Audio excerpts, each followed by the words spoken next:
Tu vois, la glorification des armes à feu, ça date pas d'hier, quoi. Tu vois, dans les années 80, quand j'étais gamin, toutes les affiches de ciné, je voyais des mecs avec des guns, quoi.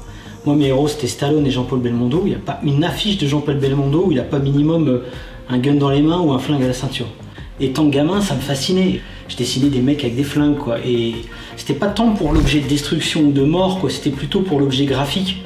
Et il y a quelques années de ça, j'ai rencontré un mec qui s'appelle Dan, qui bosse à la BAC de Lyon, et qui est fan de Moutafoukaz, et qui m'a invité dans un stand de tir de la police pour essayer les flingues, tu vois. Donc tu vois, comme on était en pleine prod Moutafoukaz, je me suis dit, je vais profiter à fond d'expérience et je vais faire un gros retour d'expérience aux équipes japonaises, parce que, tu vois, les armes à feu dans les films ou les jeux vidéo, c'est bien, c'est des références cool, ça véhicule un tas de fantasmes, mais c'est pas le réel, et moi ce que je voulais, c'était vraiment le réel.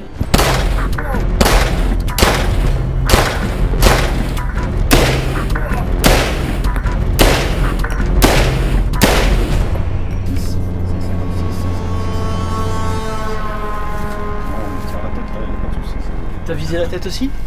Moi j'ai visé la tête. Ouais, moi aussi. Et Dan, il était vraiment excellent parce qu'il t'expliquait un tas de trucs que moi par la suite j'ai transmis au studio 4C, tu vois, des petits types de positionnement. Si tu fais ça, ton épaule va pas servir d'amortisseur. De chargement. Avec ta main faible, tu viens saisir le levier ici pour armer. De mécanismes, des trucs super techniques pour le coup. Hein.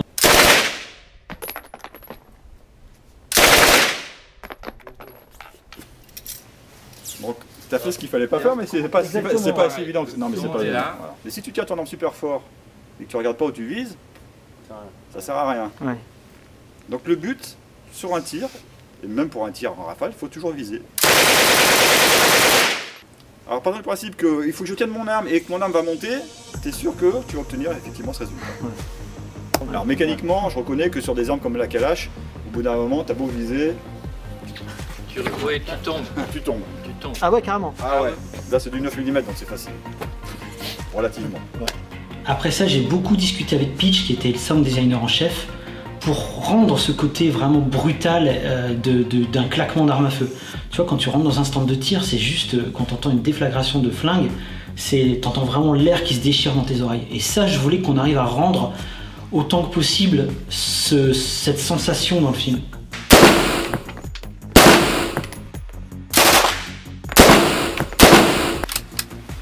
C'est vrai que le recul est pas mal quand même. Là, parce que là, c'est un canon court.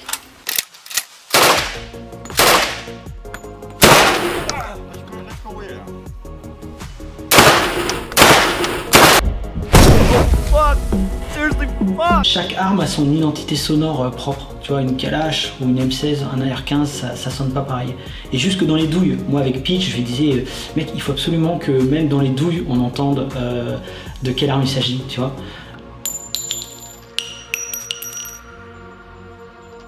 Tu vois, il n'y a rien qui existe dans un dessin animé en soi. Donc c'est le sound design qui crée vraiment cette espèce de rapport au réel. Même visuellement, je veux dire, le fonctionnement visuel.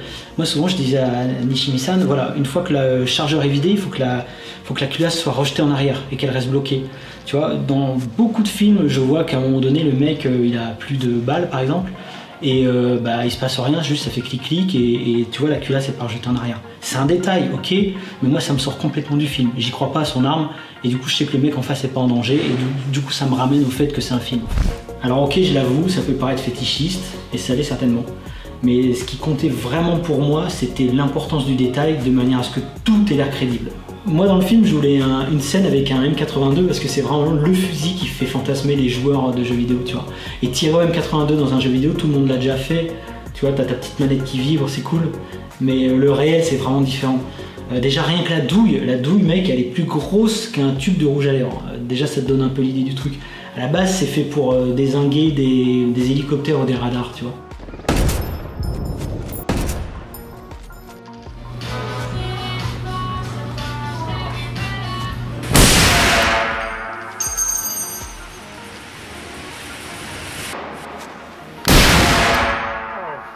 Et juste quand tu tires, le truc est d'une puissance extraordinaire, tu vois. Ceux qui ont déjà pris un coup de poing dans le nez vont comprendre ce que je dis, mais tu sais cette odeur ferrite que tu ressens dans ton pif quand tu as pris un coup de poing, bah, tu le ressens un petit peu quand tu as tiré au M82. Tu as l'air qui se comprime d'une force. En fait, tu prends un choc, quoi, ni plus ni moins. Donc je voulais qu'on retrouve ça dans le film. Donc j'avais dit à Nishimi-san, n'aie pas peur d'abuser sur l'effet du fusil. Vas-y à fond quoi. Il y allait vraiment à fond. Il a fait des cratères juste énormes. Et c'est cool parce que effectivement c'est obvious. Mais tu t'approches, tu ressens la puissance de l'arme dans sa réalité quoi. Allez, c'est parti. Voilà, touché. Et du coup, j'ai testé quasiment tous les flingues qu'il y a dans le film Mutafukaz juste pour avoir une expérience du réel.